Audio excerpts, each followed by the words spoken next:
Kita jangan hanya sebatas apa yang kita lihat dengan mata yang lemah ini, dengan perasaan yang lemah ini, tapi harus kita kembalikan sepenuhnya kepada Allah Subhanahu wa taala.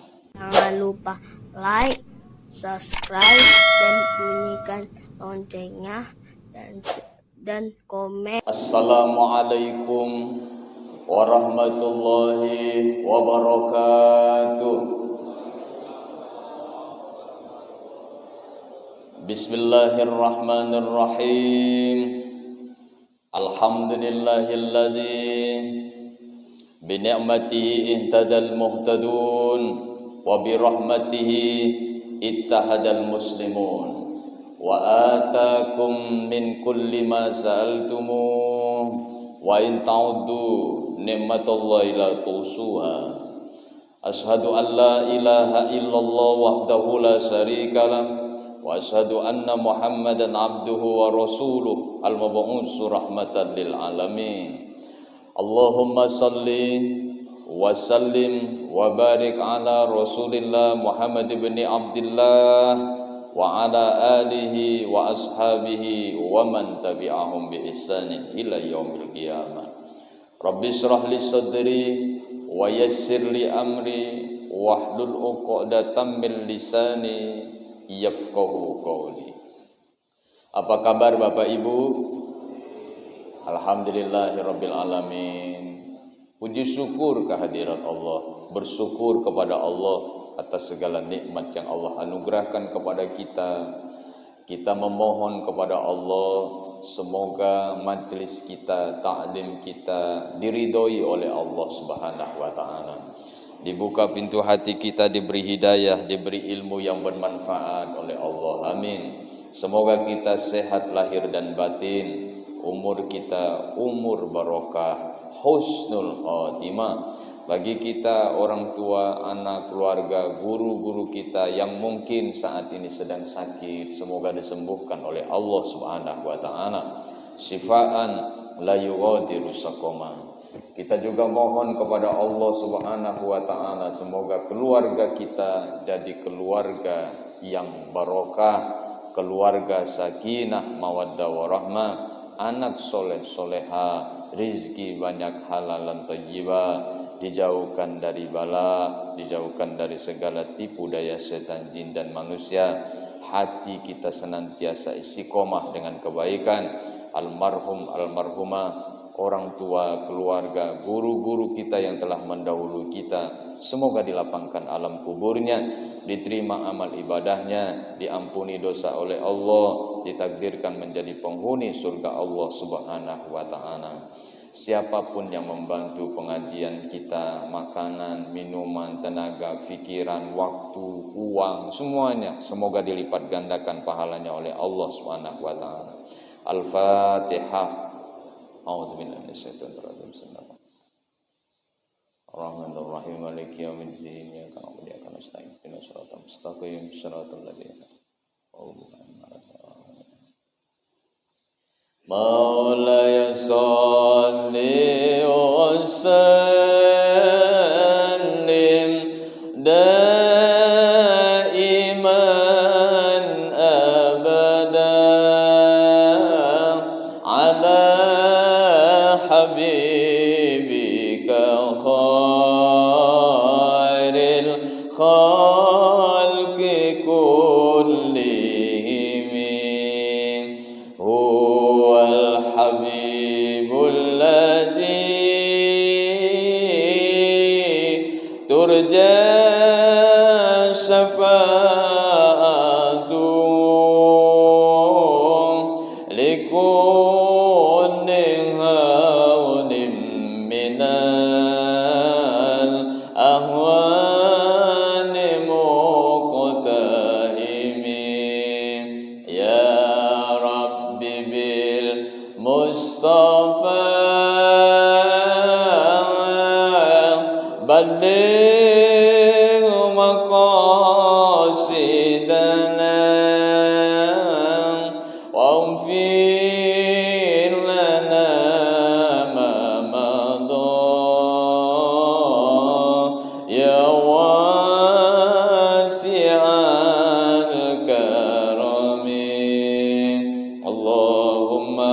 salli wa sallim wa barik alaihi. Bismillahirrahmanirrahim. Mimma yadulluka ala wujudi qahrihi subhanahu an hajabaka anhu bima laisa bimawjudin ma'ahu. Di antara bukti-bukti yang menunjukkan adanya kekuasaan Allah yang luar biasa itu adalah dapat menghijab engkau daripada melihat kepadanya dengan hijab tanpa wujud di sisi Allah. Nah, jadi di antara kekuasaan Allah itu adalah Allah menghijab kita dari melihat wujudnya langsung. Jadi begini, contoh, kita terima kasih ke orang. Wah, terima kasihnya. Kalau ndak dia itu ya Allah, ya, kacaunya. Wah, terima kasihnya. Terima kasihnya. Dia itu dewa penolongnya. Nah, ketika itu jika kita hanya terbatas pada terima kasih kita ke orang ini tanpa kembali kepada yang maha kuasa yang menggerakkan hati orang ini, maka kita terhijab sebenarnya. Kita tertutup. Dan itu bagian dari kekuasaan Allah untuk menguji kita. Nah, bagi orang yang hatinya senantiasa mampu terpaut kepada Allah, dia tidak sebatas itu. Wah, terima kasihnya. Kalau orang-orang yang tidak bertuhan atau keimanannya belum sampai pada titik yang terpaut benar-benar kepada Allah, dia dangkal akhirnya. Wah, karena hujan, alhamdulillah lah, tanaman gue itu tumbuh kalau kecil besar, tumbuh kalau, masya Allah, misalkan ya, dia ngucap itu. Cuma dia terbatas pada hujan tadi. Dia lupa bahwa ada yang menurunkan hujan itu. Ada yang menciptakan hujan itu. Nah, kita kadang-kadang terhijab pada makhluknya. Lupa pada Sang Khalik. Jadi hadirin saudara-saudaraku rahimakumullah, dan itu adalah bukti kekuasaan Allah Subhanahu wa taala. Ada segerombolan semut. Ketika itu semut pertama melihat ada pena yang bergoyang. Pena yang bergoyang. Kata semut pertama, wah, luar biasa pena itu. Dia bisa melukis bunga dengan indah.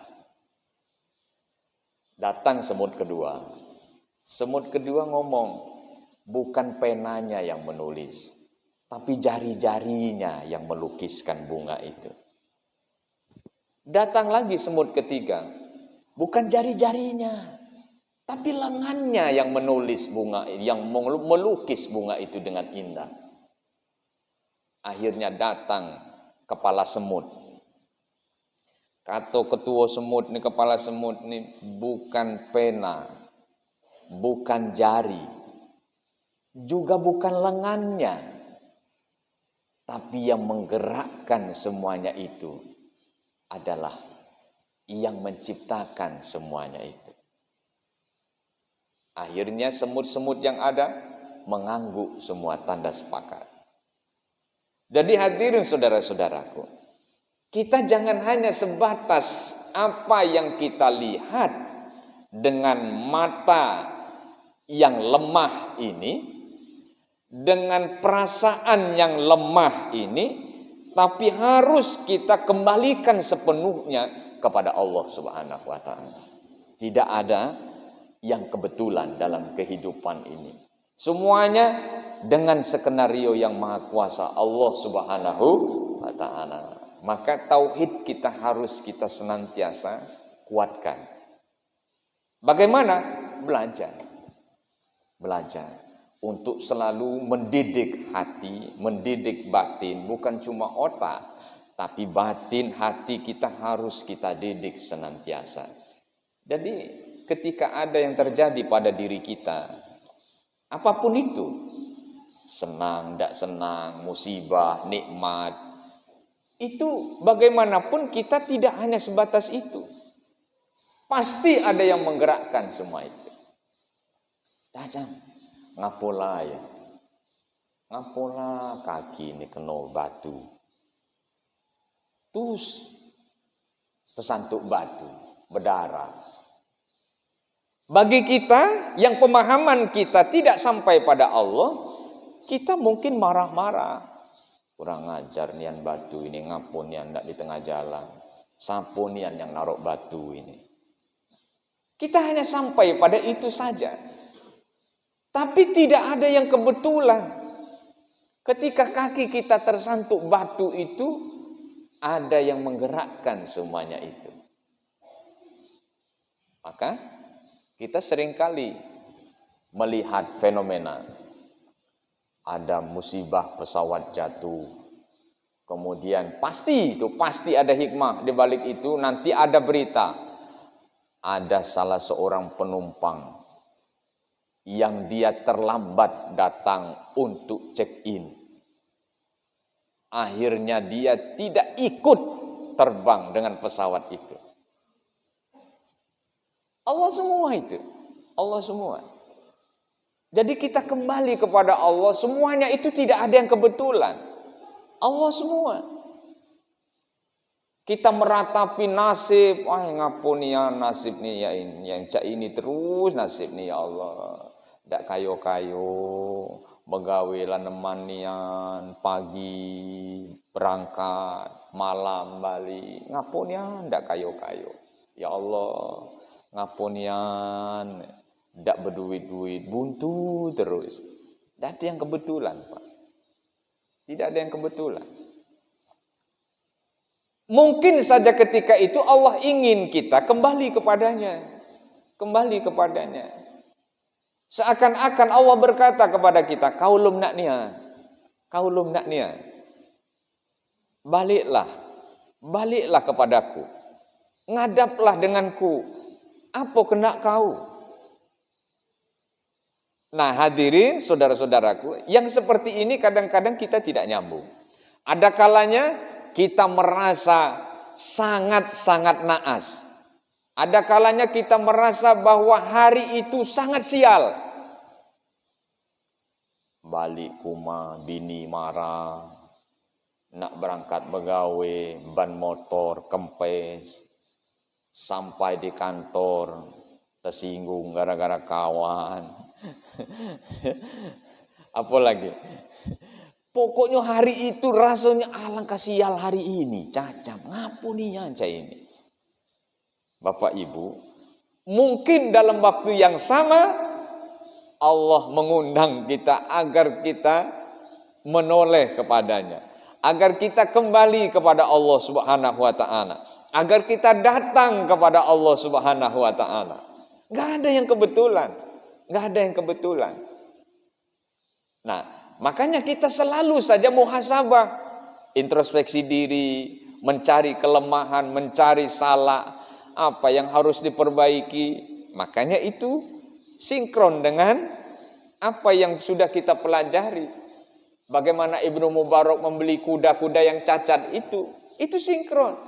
Artinya dalam rangka kita untuk kembali kepada Allah tadi. Oh ternyata banyak dosa hidup ini, banyak salah. Ternyata bukan bini yang jahat hati. Ternyata bukan anak yang tidak nurut. Memang aku yang banyak dosa. Cak itu aja. Jadi hadirin saudara-saudaraku, inilah bagian dari ikhtiar kita untuk kembali kepada Allah Subhanahu wa taala. Bagaimana agar kita mampu merasakan yang seperti ini? Kita memang harus terus belajar. Belajar dan belajar. Belajar mendidik hati kita. Ya, kalau pada tataran kita yang awam, berarti ya kita belajar. Selain hati ya memang harus belajar untuk bagaimana otak kita agar terisi dengan ilmu-ilmu yang bermanfaat. Belajar ilmu tauhid, sifat wajib bagi Allah, itu sepele itu. Tapi menggiring kita agar kita mampu merasakan yang seperti tadi. Kita mungkinlah banyak lupa sifat wajib bagi Allah yang dulu ketika ngaji kita diajari oleh guru ngaji kita. Masih ingat tak, Pak? Masih ingat? Wujud kidam bako mukhalafatu lil hawadisi qiyamuhu wahdaniyat kudrat iradat ilmu hayat sama basor kalam qadiran muridan aliman hayyan sami'an basiran. Caca sok dak sapa ya itu. Ya Allah. Yang macam itu siapa lagi yang nak mempelajari selain kita, Pak? Itu kan menggiring kita agar kita benar-benar memahami tauhid kita, ibadah kita, ritual kita. Karena ilmu itu penting. Makanya ketika Rasul, kan masih ingat itu, ketika Rasul nak masuk masjid, ada belis depan masjid, masih ingat tak? Nabi Muhammad nak masuk masjid, jingok depan masjid, tercogok belis. Kata Nabi Muhammad, ngapain ngasih kak? Kata belis, aku nak menggoda orang yang sedang semayang, tapi aku takut dengan yang tidur di samping. Lah kata Nabi Muhammad, terbalik kan? Ngapain takut dengan yang tidur, tidak takut dengan yang semayang itu? Apa kata iblis? Itulah aku lebih takut dengan orang yang tidur itu, karena dia berilmu. Sedangkan yang semayang itu dia tidak tahu ilmunya. Bayangkan, Pak. Orang bodoh, walaupun dia sedang ibadah, setan tidak takut. Makanya kalau kita tidak galak belajar, semayanglah teman-teman, kadang-kadang tambah belis tuh. Ya salah. Sedangkan kita sering ngomong, ngapolah yo, aku neman semayang tapi belis masih belis senang nian. Kita lum nang takbiratul ihram benyo mulai misi. Tang takbiratul ihram. Allahu akbar, mulai belis. Melupat-lupat belis. Mulai yo masuk kepikiran gitu zat wai. Mulai kita mikir, ndak liburannya tahun baru ini ya. Dang semayang. Wah, ya Allah, liburan lana habis. Allah, sendak katik, dang semayang. Belis menggiring. Ya, tapi bagi orang yang berilmu, dia sadar, ya Allah. Dia cepat-cepat balik. Allahu Akbar. Balik dia. Tapi bagi yang tidak berilmu tadi los. Maka hadirin saudara-saudaraku, belajar terus dalam rangka kita untuk mendidik bukan cuma otak tapi hati. Belajar lagi. Allah wujud kidam baqa mukhalafatu lil hawadisi qiyamuhu binafsi wadaniyat kudrat iradat ilmu hayat sama basar kalam qadiran muridan aliman hayyan sami'an basiran mutakalliman. Allah. Aku ingat belajar lama yang macam tu. Di Mazrul Ilah tu ada almarhum Ustaz Bakri. Nyo hobi nian ngajar-ngajar tajwid itu pakai lagu. Aku ingat nian tu. Ngajar-ngajar pakai lagu tu Pak. Ingat nian. Aku ingat nyo ngajar tajwid idgham bila guna. Sampai kini, sampai tua ingat. Megang otan si J tu. Wah, dak hafal sakili bedepis. Babikat si koh cacam. Nak marah dak baca. Taimo we. Aku masih ingat kan.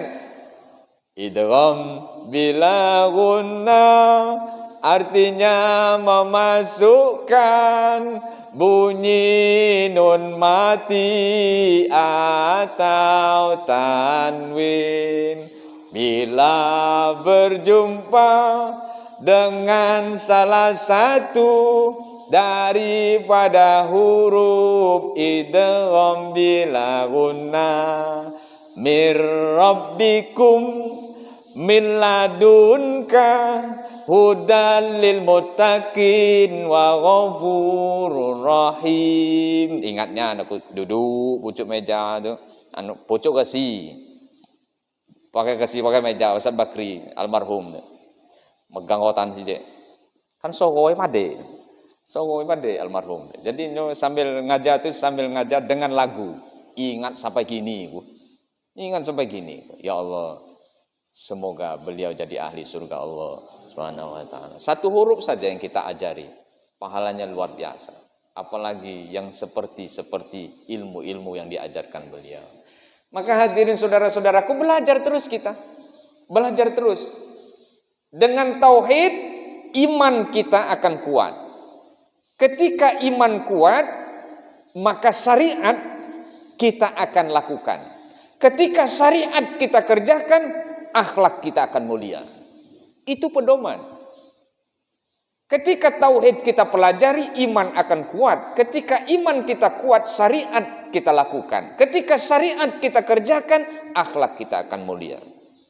Seperti itu.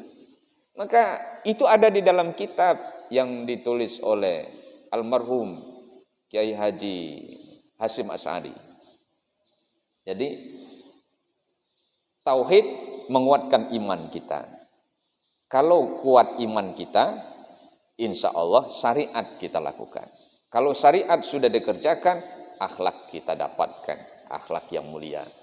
Makanya orang belajar ilmu itu Pak, ngapunten, mohon maaf, bukan ngajari juga, tapi kita sharing. Belajar ilmu itu penting, tapi yang tidak kalah penting akhlak.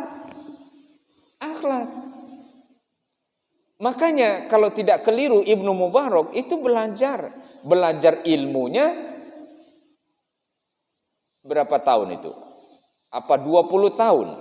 Tapi belajar akhlak lebih lama, 30 tahun.